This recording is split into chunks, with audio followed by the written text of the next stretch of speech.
semangat sembah syukur kami. Dan kami doa biar kiranya pujian penyembahan kami boleh menyenangkan hati Tuhan, karena kami tahu, kami percaya hati Tuhan disenangkan, hadirat Tuhan dicurahkan. Dalam hadirat Tuhan yang tercurah ada berkat, ada sukacita, ada mujizat. Artinya siapapun yang hadir yang sakit Tuhan sembuhkan, yang terikat Tuhan berikan kelepasan, bahkan ada kemenangan yang pasti Tuhan nyatakan. Terima kasih Tuhan, terima kasih. Tiba saatnya kamu siapkan hati kami untuk lebih lagi diberkati melalui kebenaran firman-Mu. Kami doa Tuhan yang jamah, ubahkan hati kami untuk siap terima kebenaran firman-Mu. Dan kami doa benih firman akan bertumbuh, berakar dan berbuah, sehingga kami bukan cuma berupaya menjadi pendengar saja, tapi kami boleh bangkit jadi pelaku-pelaku firman Tuhan. Dan kami bersatu hati menyerahkan hamba-Mu yang Kau percayakan untuk menyampaikan firman Tuhan. Tuhan, urapan-Mu mengalir atas hamba-Mu, sucikan layakkan tubuh bungkus di balik kaki salib-Mu Tuhan. Jika ada dosa mohon ampun Tuhan, kelemahan tubuh Kau ya berikan kekuatan, terus berikan kerendahan hati untuk hamba-Mu Tuhan. Sembunyikan hamba-Mu di balik kaki salib-Mu, biar Tuhan saja yang nampak, Tuhan saja yang dipermuliakan. Dan kami doa yaitu Tuhan, sekali lagi setiap kata kalimat isi hati Tuhan, dan kami percaya ketika ini disampaikan isi hati Tuhan pasti ada kuasa,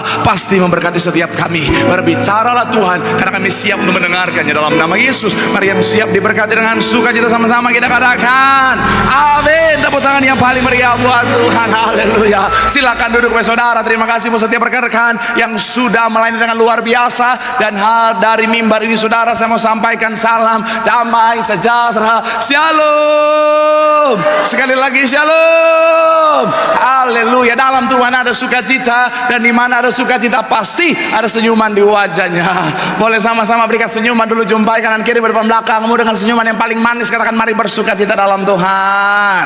Yuk, kiri kananmu depan belakangmu, sukacita Tuhan luar biasa tercurah bagi setiap kita. Haleluya. Mungkin ada di antara saudara yang menatap saya dan berkata, Pak Pendeta gimana sih, hari ini kan kita sementara merayakan hari Jumat Agung. Pak Pendeta nggak lihat kita udah pakai item-item Pak Pendeta, udah persis kayak iklan shampoo anti ketombe Pak Pendeta. Haleluya. Saya mau bilang saudara, buat orang dunia kematian adalah sebuah hal bicara tentang duka cita. Tapi saudara dan saya yang tahu kebenaran, saudara dan saya hidup dalam Tuhan, saya mau bilang saudara, Jumat Agung bicara tentang hal bersuka cita. Kenapa? Karena kematian Tuhan di atas kayu salib membawa keselamatan bagi setiap kita. Tepuk tangan sekali lagi yang paling meriah dulu buat Tuhan. Haleluya, haleluya. Jadi kalau hari ini saudara jangan bersedih, tetapi apa? Ingat sukacita Tuhan luar biasa. Amin. Mungkin saudara bilang sama saya, Pak Pendeta saya sedih hari ini bukan karena saya merayakan Jumat Agung, tapi karena saya merayakan hari tanggal tua belum gajian. Saya mau bilang saudara, dalam segala keadaan tetap bersukacita. Amin. Dan saudara luar biasa semangatnya hari ini saudara. Saya melihat semangat-semangat yang luar biasa. Perkenalkan, nama saya Pendeta Marcel Siap Industri Saerang saudara. Haleluya. Dan saya senang bisa lihat saudara semangatnya. Orang yang semangat setia cari Tuhan, janji Tuhan, hidupnya anak cucunya pasti diberkati Tuhan. Tepuk tangan sekali lagi yang paling meriah buat Tuhan. Sama-sama bilang sama saya, aku pasti diberkati Tuhan. Anak cucuku pasti diberkati Tuhan. Bilang kanan kirimu, kamu juga pasti diberkati Tuhan. Bilang sama yang ngomong, semangat. Tepuk tangan sekali lagi yang paling meriah buat Tuhan. Haleluya. Yuk langsung saja sama-sama. Yang boleh kitab, kita mau angkat Alkitab kita.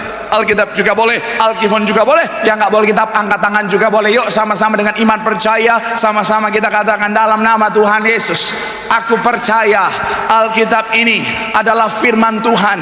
Setiap kata kalimatnya sanggup memberkati aku. Dan hari ini aku pasti diubahkan, aku pasti dipulihkan dalam nama Tuhan Yesus. Sama-sama kita katakan amin. Kita buka Alkitab kita saudara, Roma pasalnya yang ketiga ayat 23 sampai 26. Kita akan baca bergantian.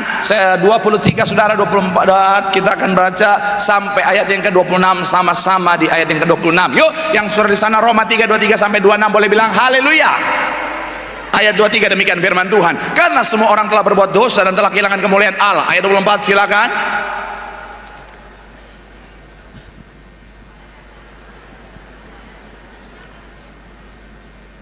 Ayat yang ke-25 dikatakan apa di sana? Kristus Yesus telah ditentukan Allah menjadi jalan pendamaian karena iman dalam darahnya. Hal ini dibuatnya untuk menunjukkan keadilannya, karena ia telah membiarkan dosa-dosa yang telah terjadi dahulu pada masa kesabarannya. Ayat 26 sama-sama 3. Ya, maksudnya ialah untuk menunjukkan keadilannya pada masa ini, supaya bahwa ia benar dan juga apa? kepada Yesus. Saudara, saya mau bilang saudara, hari kita merayakan yang namanya Jumat Agung, dan masih banyak orang yang bertanya-tanya, kenapa Tuhan lahir ke dunia, kenapa Tuhan datang ke dunia, kenapa Tuhan harus menderita di atas kayu salib bahkan mati di sana. Dan masih banyak apalagi orang-orang di luar sana bertanya-tanya, kok Tuhannya orang Kristen ngalamin kematian? Saya mau bilang saudara, segala sesuatu yang Tuhan kerjakan ada tujuannya. Sama-sama bilang sama saya, ada tujuannya.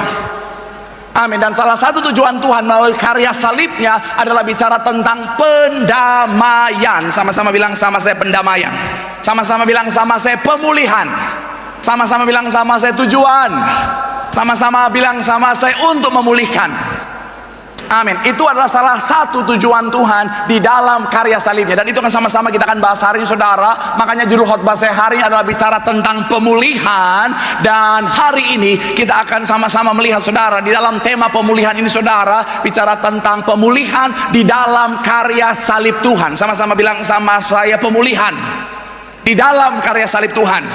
Amin. Doa saya melalui firman Tuhan hari ini, semua yang hadir semuanya diberkati Tuhan. Sekali lagi tepuk tangan yang paling meriah dulu buat Tuhan. Haleluya. So, apa yang Tuhan pulihkan dalam karya salibnya saudara? Yang pertama saya mencatat adalah bicara tentang memulihkan hubungan. Sama-sama bilang sama saya, memulihkan hubungan. Sama-sama bilang sama saya, memulihkan hubungan. Amin. Coba kita lihat ayat yang ke-23 sampai 25 sekali lagi saudara. Ayatnya yang ke-23 sampai 25. Yang sudah di sana boleh bilang, aku diberkati. Sama-sama, 3, ya. Karena semua orang telah berbuat dosa dan telah, ayat 24 dikatakan apa? Dan oleh kasih karunia telah, karena penebusan dalam, perhatikan kalimat awal di ayat 25 saudara. Ayat 25 dikatakan apa bagian awal? 3, ya. Kristus Yesus telah apa? Ditentukan Allah menjadi apa? Jalan pendamaian. Sama-sama bilang sama saya, pendamaian.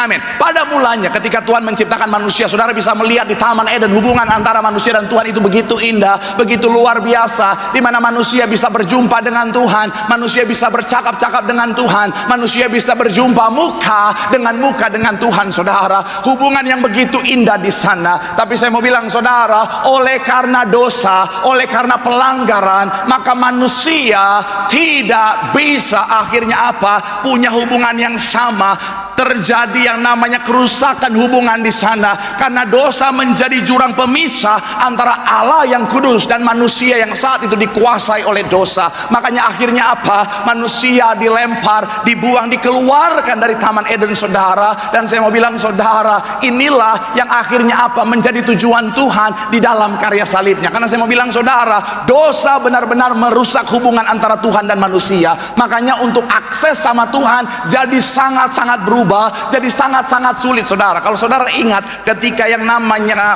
ketika di bait suci atau bicara tentang di kemah suci, saudara bisa melihat bahwa even yang namanya seorang imam besar, hanya dia yang bisa masuk ke dalam. Itu pun kalau dia dosa, kalau dia nggak benar, kalau dia nggak suci, maka dia akan binasa. Kalau saudara lihat, kita lihat sama-sama saudara, ini adalah gambaran kemah suci, di mana antara ruang kudus dan ruang maha kudus ada tirai yang memisahkan saudara. Kenapa? Di dalam ruang maha kudus itu adalah tempat di mana Tuhan bersemayam saudara, yang ada tabut perjanjian di sana. Dan kalau masuk ke sana hanyalah imam besar saja, nggak sembarangan orang yang bisa masuk ke sana, hanya seorang imam besar saja saudara. Dan saya mau bilang saudara, di dalam kemah suci ini, boleh munculkan lagi, dalam kemah suci ini adalah sebagai tempat Allah bersemayam, dan hanya imam besar yang boleh masuk ke dalam. Itu pun ada beberapa referensi yang mencatat begini saudara, sekali lagi, karena kalau imam besar ini hidupnya nggak benar, sampai dia bercela-cela, dia berdosa, maka ketika dia ketemu dengan kemuliaan Allah, maka dia akan langsung meninggoy saudara. Harus bahasa yang aman, karena sekarang banyak orang ngerekam-rekam buat di TikTok supaya tidak di-ban saudara. Iya, iya, saya pendeta yang pengertian saudara, tenang aja. Iya, oh Tuhan, gara-gara betos. Tapi tadi saya sudah ketemu dengan Ibu Rebecca di belakang. Iya, Ibu Rebecca tanggung jawab. Saya mau bilang saudara, jadi karena yang namanya saat itu hubungan antara Allah dan manusia sangat jauh terpisah. Jadi kalau misalnya manusia ini berdosa, imam besar ini berdosa, ketika dia masuk maka dia akan langsung yang namanya, mohon maaf, langsung mati, saudara. Makanya ada beberapa referensi yang mencatat begini, saudara, bahwa imam besar ketika dia masuk maka salah satu kakinya akan diikat, katanya, saudara. Ini salah satu referensi yang mencatat, saudara. Supaya apa? Supaya nantinya kalau dia ngalamin yang namanya kematian di sana, maka orang di luar akan akhirnya bisa menarik imam besar ini keluar. Supaya apa? Mereka tidak perlu masuk ke dalam untuk mengangkat jasadnya, saudara. Ada referensi yang mencatat seperti itu, saudara. Kenapa? Karena begitu besarnya jurang pemisah antara manusia dengan Tuhan. Tapi saya mau bilang, saudara, melalui karya kayu salib, akhirnya apa, saudara? Hubungan yang rusak antara manusia dan Allah itu dipulihkan. Sama-sama bilang sama saya, dipulihkan.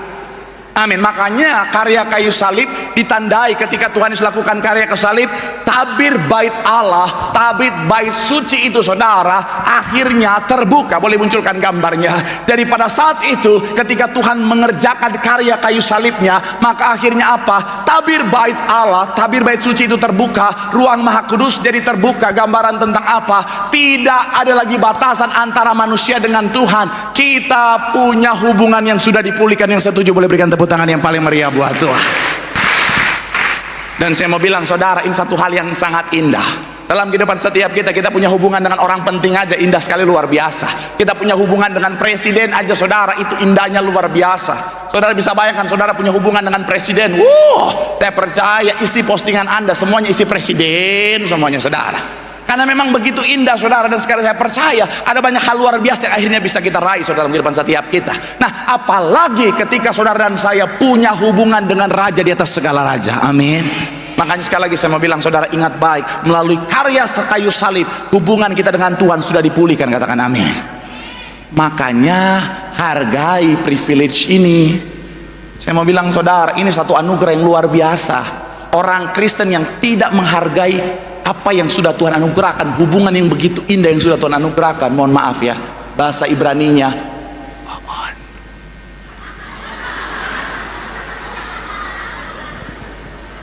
kedengaran te?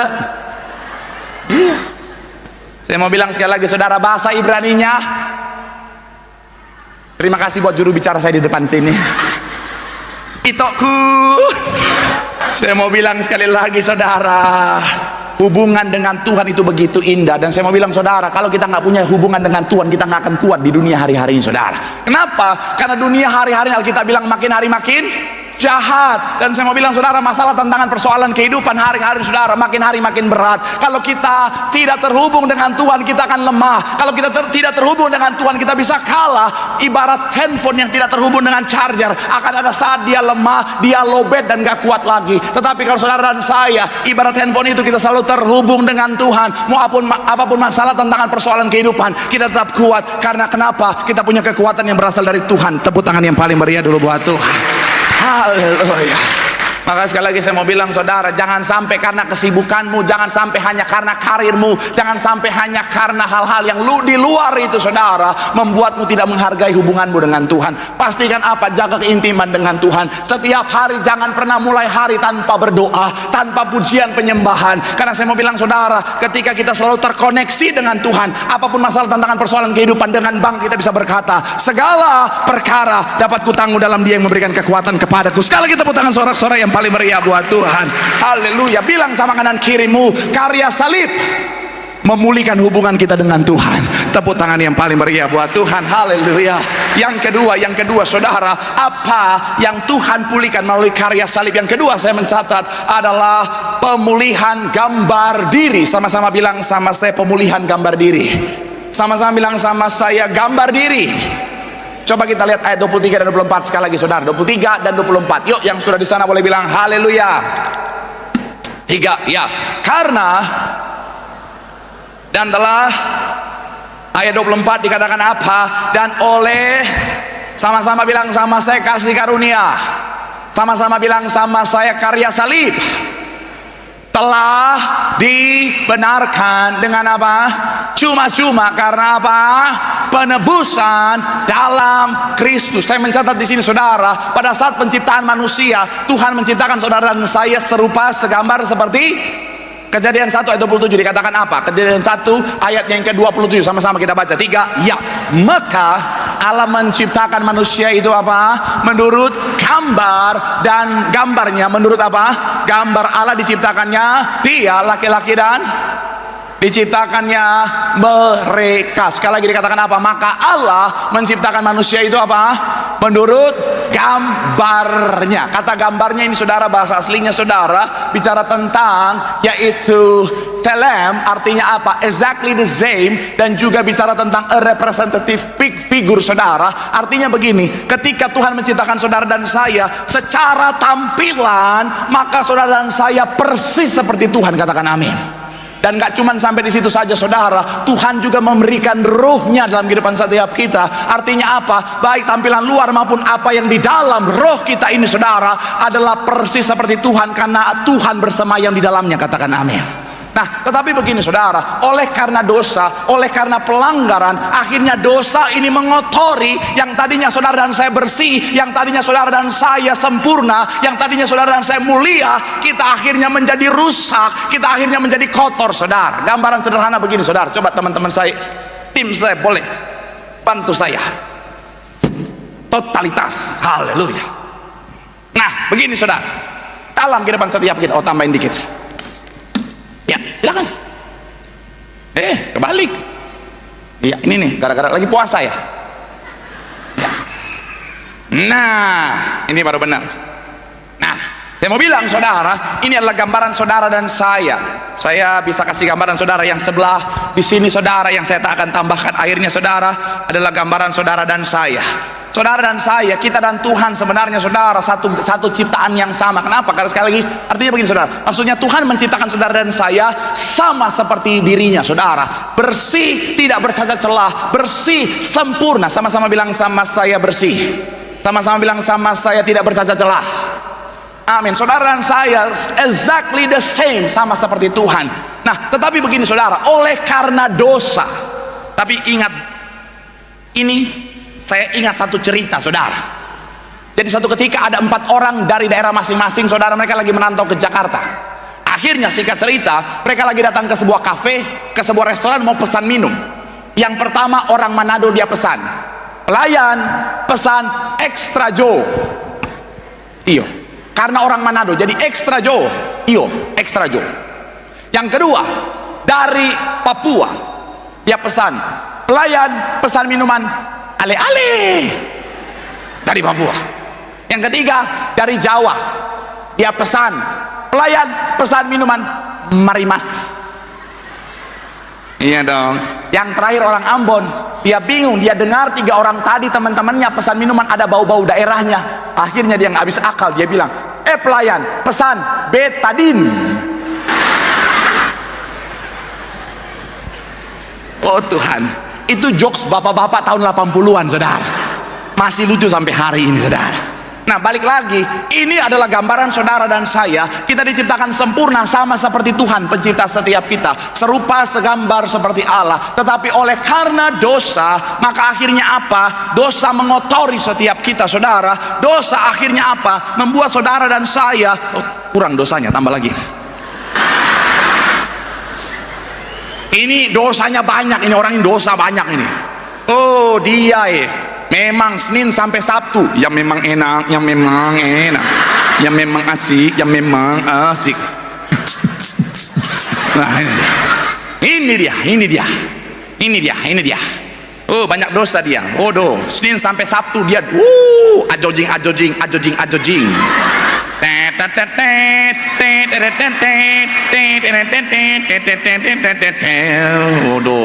Sampai Sabtu subuh langsung lanjut gereja, nggak mandi saudara, pemutihan. Oh haleluya, berdosa. Nah, ini adalah gambaran saudara dan saya yang telah dikotori oleh dosa. Akhirnya apa? Keserupaan kita dengan Tuhan menjadi hilang saudara. Tetapi oleh karena karya kayu salib, Tuhan yang jadi manusia masuk menyatu dengan saudara dan saya. Akhirnya apa? Karya kayu salib membersihkan, memutihkan saudara dan saya.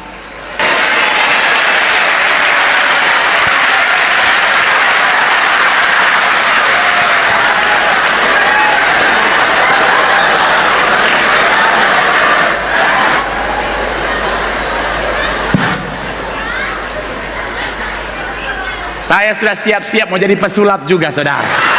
Haleluya. Yang diberkati katakan sempurna. Tepuk tangan yang paling meriah buat Tuhan. Haleluya. Haleluya. Ini nggak ada pendeta begini, saya doang nggak ada kerjaan ini, saudara. Tapi sekali lagi saya mau bilang, saudara, melalui karya kayu salib saudara dan saya, kita dipulihkan gambarnya menjadi kembali serupa segambar seperti Allah. Kenapa? Karena saya mau bilang, saudara, keserupaan dengan Allah itu sangat penting buat saudara dan saya sebagai anak Tuhan. Itu kenapa kalau saudara perhatikan Roma 8 ayat 28 sampai 29. Coba kita lihat dulu ayat 28, saudara. Ada banyak mungkin saudara yang menghafal ayat ini karena ayat ini bagus. Ada banyak mungkin saudara mengerti ayat ini, tetapi seringkali hanya di ayat yang ke-28 saja. Sama-sama kita lihat 28. 3, ya, kita tahu sekarang bahwa Allah turut bekerja dalam segala sesuatu untuk apa? Yaitu apa? Amin. Saudara mungkin sangat memahami ayat ini. Ya Pak Pendeta, saya sudah paham dengan ayat ini Pak Pendeta, di mana saya sudah tahu bahwa apa? Tuhan bisa bekerja dalam segala sesuatu, dalam masalah, dalam tantangan, dalam persoalan, dalam sakit, penyakit, dalam keadaan sulit, untuk mendatangkan kebaikan dalam kehidupanku. Saya mau bilang saudara, itu betul. Tetapi itu bukan tujuan utama Tuhan. Itu bukan tujuan yang paling penting buat Tuhan. Kenapa? Karena tujuan Tuhan mengizinkan segala sesuatu, bekerja dalam segala sesuatu untuk mendatangkan kebaikan. Tujuan utamanya adalah di ayat yang ke-29. Dikatakan apa? Ayat 29. 3, ya, sebab mereka juga untuk menjadi serupa dengan gambaran anaknya, supaya ia, anaknya itu apa? Sama-sama bilang sama saya, kembali serupa, segambar seperti Allah. Amin. Karena saya mau bilang saudara, Tuhan ciptakan saudara dan saya untuk kemuliaan nama Tuhan. Jadi pastikan saudara dan saya, kita menyadari, ingat salib, kita ingat Tuhan sudah memulihkan setiap kita, sehingga gambaran kita tidak lagi rusak, tidak lagi kotor, tetapi sudah kembali serupa segambar seperti Allah. Representatifnya Allah. Harusnya orang di luar sana melihat kita sama seperti melihat Tuhan Yesus. Katakan amin. Karena saya mau bilang saudara, mohon maaf ya, apalagi orang-orang di luar sana, mereka nggak baca Alkitab kita.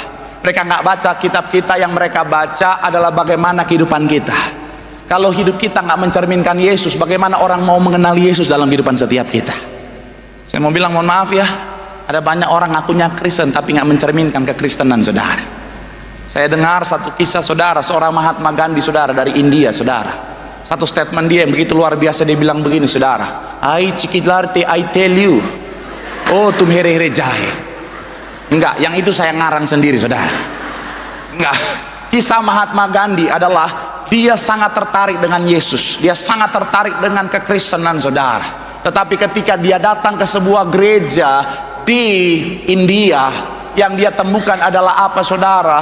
Yang dia temukan adalah respon yang sangat tidak wajar, sesuatu tindakan yang sama sekali nggak memunculkan kasih Kristus di sana. Karena mereka melihat seorang Mahatma Gandhi ini datang dengan baju yang sama sekali lusuh, sedangkan mereka dengan jas dan lain sebagainya. Dia sama sekali ditolak di sana saudara. Makanya satu statement dari Mahatma Gandhi, dia bilang begini saudara, saya suka Yesusmu, tapi saya nggak suka orang Kristenmu. Kenapa? Karena orang Kristen nggak memunculkan kasih Kristus, tetapi malah justru jadi batu sandungan. Saudara bisa bayangkan seandainya orang-orang itu menjadi serupa segambar seperti Allah dalam tindakannya. Saya mau bilang mungkin India dimenangkan untuk kemuliaan nama Tuhan. Saudara bisa bayangkan kalau India dimenangkan untuk kemuliaan nama Tuhan, itu pasti luar biasa. Ketika lagu ku tak pandang dari suku mana akan jadi ye tum here here jahe, tum here do hai Cikilarte.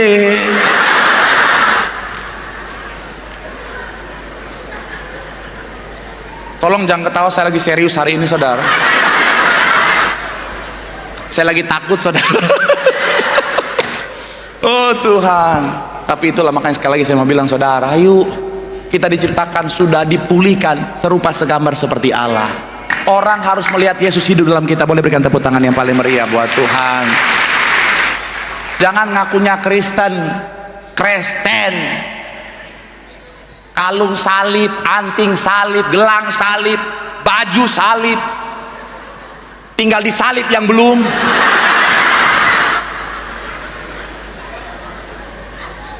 tapi kelakuan nggak ada Kristus-Kristusnya sama sekali.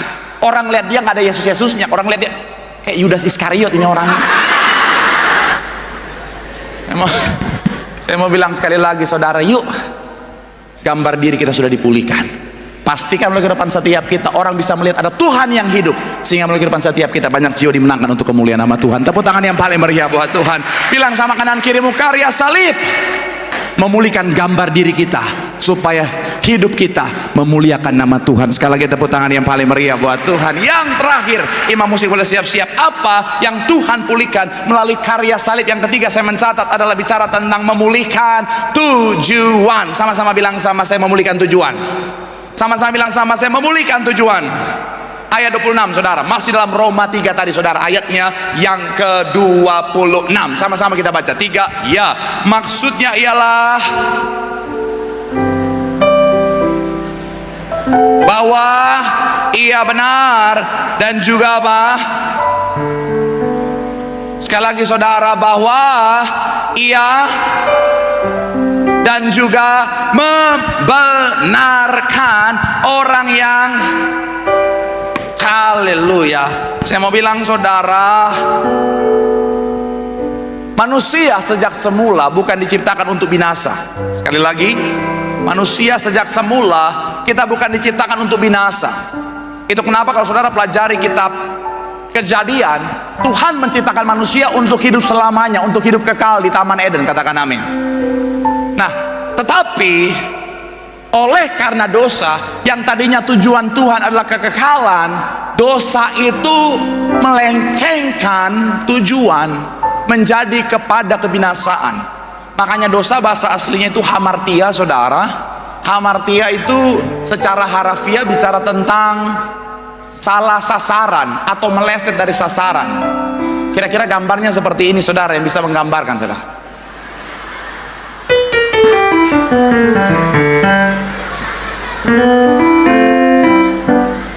Saudara lihat menderitanya karena dosa saudara.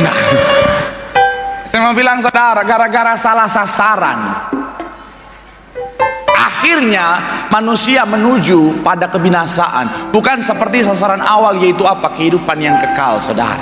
Nah, makanya begini, melalui karya kayu salib Tuhan akhirnya memulihkan tujuan saudara dan saya yang tadinya sempat salah oleh karena dosa, akhirnya dikembalikan untuk menuju pada tujuan yang benar, yaitu hidup yang kekal. Katakan amin. Tapi saya mau bilang saudara, ketika Tuhan memulihkan tujuan saudara dan saya, bukan berarti hanya kita terima begitu saja, tetapi ada bagian kita yang harus kita kerjakan. Apa itu Pak Pendeta? Coba kita buka Filipi pasalnya yang kedua ayat 12 sama-sama. Dikatakan apa di sana? 3. Ya. Hai saudara-saudaraku yang kekasih, kamu senantiasa taat. Karena itu apa? Tetaplah kerjakan dengan takut dan gentar. Bukan saya seperti apa? Tetapi terlebih pula sekarang waktu aku apa? Jadi keselamatan bukan cuma dianugerahkan, tetapi juga Tuhan sudah pulihkan saudara dan saya menuju pada keselamatan yang Tuhan sudah sediakan. Tapi bukan cuma diterima, tapi dikerjakan. Yaitu apa? Dalam ketaatan. Berjalan di dalam jalan lurusnya Tuhan. Taat. Kalau Tuhan bilanglah jalan lurus, lurus saja. Jangan melenceng ke kiri dan ke kanan, lurus saja. Saya mau bilang saudara, tapi sayangnya ada banyak orang Kristen tergoda untuk melenceng ke kiri dan ke kanan saudara. Saya ngerti, dosa iblis buat semenarik mungkin. Dosa itu iblis package semenarik mungkin saudara. Makanya kalau saudara yang hidup hari-hari ini kan kita bisa melihat ya, jauh lebih menarik dosa daripada hidup dalam kekudusan. Jauh lebih menarik dosa daripada hidup dalam kejujuran. Jauh lebih baik menarik dosa daripada hidup dalam kebenaran saudara. Apalagi orang dunia hari-hari yang sudah termakan dengan omongan iblis dengan segala macam kalimat bilang begini, aduh Lu hidup lurus-lurus, cupu. Lu hidup lurus-lurus, ketinggalan zaman lo. Lo nggak gaul, men. Lo nggak gaul, ya kan? Anak muda kan? Kalau di rumah doang berdoa, kenapa? Mau jadi malaikat lu? Lu kalau mau gaul, ayo. Ya memang enak, ajo cing. Ya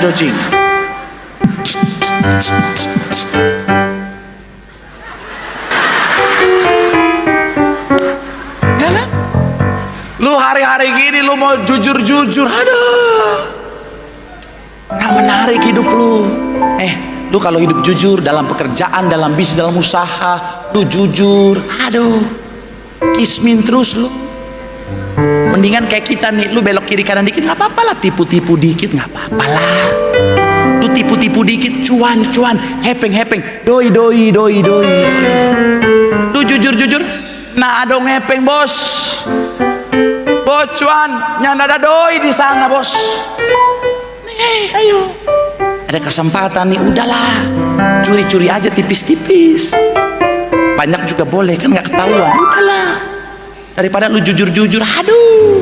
Nih gua nih, kalau lu curi dikit, korupsi dikit, tipu dikit, aduh, lu bisa keliling dunia bos. Lu bisa jalan-jalan ke Swiss.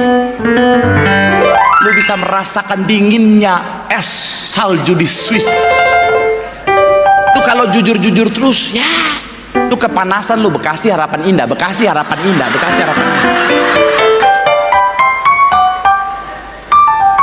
Harapannya doang indah, kenyataannya enggak.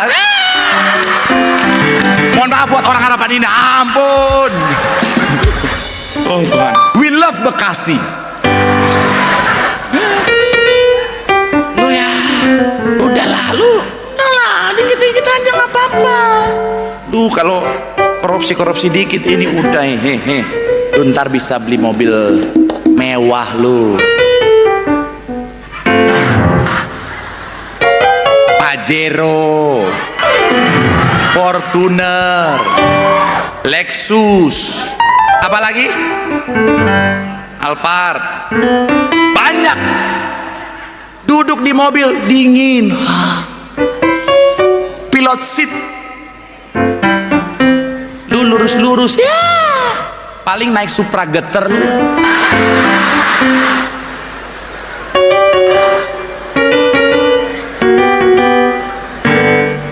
Kok saudara ketawa? Supra geter adalah bagian dalam hidup saya dalam waktu yang panjang, saudara. Dulu saya pelayanan WL naik Supra geter kemana-mana, saudara. Iya, kemana-mana. Sobrekernya udah keras. Makanya ketika naik WL, suara saya bervibra. Bukan karena dia fragma, gara-gara getar dari tadi. Oh Tuhan. Terus klaksonnya, mohon maaf ya, udah kayak babi dengar lagu Natal, saudara.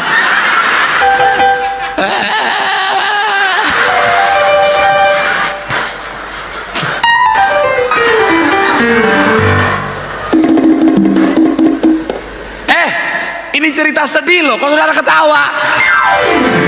Betul, saya saking malunya sama suara klakson motor saya, udah mau ditabrak saya nggak mau klakson.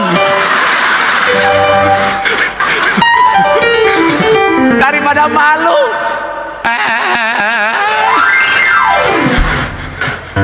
Oh Tuhan, oh Tuhan, akhirnya mau ketabrak saya lebih baik teriak lebih kencang. Oh Tuhan, oh Tuhan. Saudara ketawa di atas penderitaan pendeta sendiri berdosa ya. Saya pikir saudara tuh orang baik ya semuanya. Tapi saya senang. Kenapa? Karena setidaknya saya dapeti itu dengan keringat dalam kejujuran, saudara.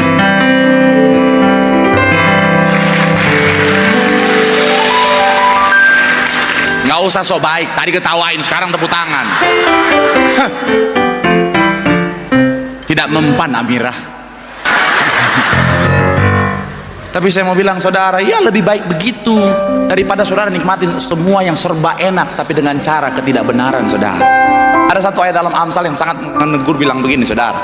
Amsal 16 ayat 8 bilang begini, saudara. Boleh munculkan? Lebih baik penghasilan sedikit disertai kebenaran daripada penghasilan banyak tanpa. Saya mau bilang saudara, nggak apa-apa, nggak apa-apa saudara naik motor, yang penting dalam kejujuran. Daripada saudara naik mobil mewah, tinggal di rumah yang mewah, naik jet pribadi ke sana kemari, tapi semua didapat dengan cara yang tidak benar. Kita nggak tahu kapan waktu Tuhan. Saudara lagi nikmatin, enak, dingin, tiba-tiba Tuhan panggil, taruh di neraka, langsung panas, panas, panas. Nggak apa-apa, naik motor juga dingin kok.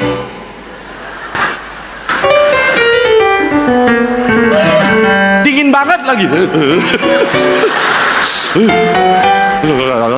Apalagi kalau hujan-hujan. Waduh, istri, anak 3, di tengah anak, istri paling belakang di lampu.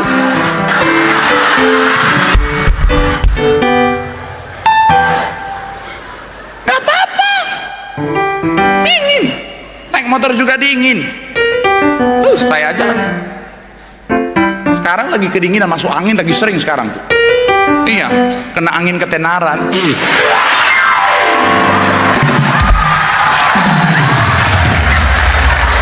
Tuhan, kau tahu aku bercanda, Tuhan. Aduh. Tapi sekali lagi saya mau bilang saudara, ya, saya mau bilang sekali lagi saudara, nggak apa-apa. Jangan tergoda untuk ke kiri ke kanan dengan cara yang tidak benar, saudara. Lurus-lurus aja. Sekalipun mungkin kalau lihat Pak Pendeta, tapi kalau saya lurus-lurus berkatku kecil Pak Pendeta, it's okay. Karena saya mau bilang saudara, ketika kau tetap berjalan di jalannya Tuhan, hidup dalam ketaatan, mungkin hari ini berkatmu kecil, tapi ada mata Tuhan yang tertuju padamu. Mata Tuhan tertuju kepada orang-orang benar, saudara. Kabar baiknya, selama kau hidup dalam kebaikan, dalam kejujuran, hidupmu pasti diberkati Tuhan. Tepuk tangan sekali lagi yang paling meriah buat Tuhan. Kesaksian Ibu Gembala sidang kita bersama Bapak Gembala, mereka jaga hidupnya, tangannya jujur, saudara. Ketika di istana, Gembala sidang kita, Bapak Gembala itu jaga kejujuran. Sekalipun dia punya kuasa, punya otoritas, dia tetap jaga tangannya bersih. Hidupnya diberkati Tuhan. Ibu Gembala sidang kita, bisnis, usaha, semuanya dalam kejujuran, sampai hari ini sangat diberkati Tuhan. Dan saya juga belajar, saudara. Memang ada saat dimana tadi saya naik Supra getar, tapi tetap jaga kejujuran, nggak curi, nggak nipu, nggak lakukan hal yang tidak berkenan. Saya mau bilang saudara, Tuhan memperhatikan itu. Tuhan buka tingkap langit memberkati setiap kita. Tepuk tangan sekali lagi yang paling meriah dulu buat Tuhan. Makanya yuk, seruan Gembala selalu, ayo hidup jujur, hidup berkenan, nggak usah aneh-aneh. Taat aja, jalan aja lurus. Di situ ada berkat Tuhan, di situ ada mujizat, ada pemulihan. Dan ketika tiba waktunya Tuhan nanti, kehidupan kekal akan Tuhan anugerahkan bagi setiap kita. Sekali lagi tepuk tangan yang paling meriah buat Tuhan. Bilang sama kanan kirimu, karya salib memulihkan tujuan kita untuk menikmati kerajaan sorga yang Tuhan sediakan. Sekali lagi tepuk tangan yang paling meriah buat Tuhan. Yang diberkati boleh lambaikan tanganmu. Sekali lagi tepuk tangan sorak-sorai yang paling meriah buat Tuhan. Haleluya, haleluya.